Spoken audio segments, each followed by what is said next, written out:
I talk a lot about privacy, but is it really worse than, say, 50 years ago?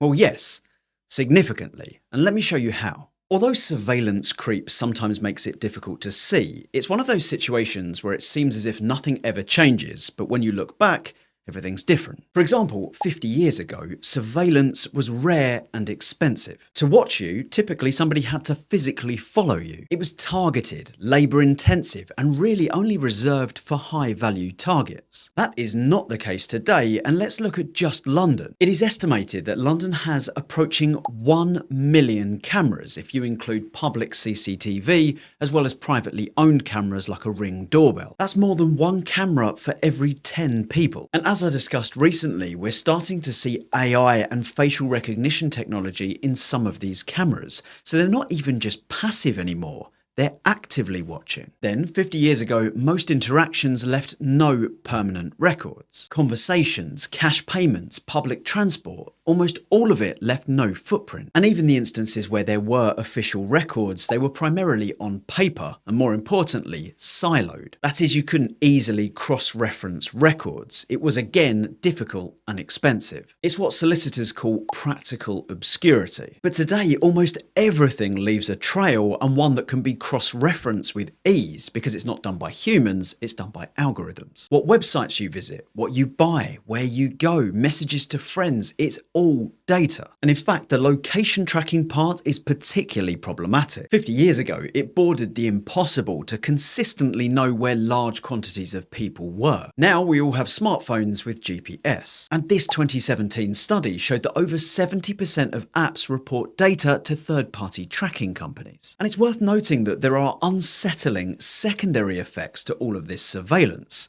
It's changing the way we behave. It's known as the chilling effect, and one study found that after the Snowden leaks, the viewing of privacy-sensitive topics on Wikipedia dropped significantly. And another study found that many internet users were doing broad self-censorship, avoiding certain topics through fear they were being surveilled. Look, a lot has improved since 1975, but the technological advancements have come at a severe cost to privacy. Privacy was once baseline, but now surveillance is ambient, and it seems as if the pace at which we are watching privacy erode is increasing. So the question to you is, where do we draw the line?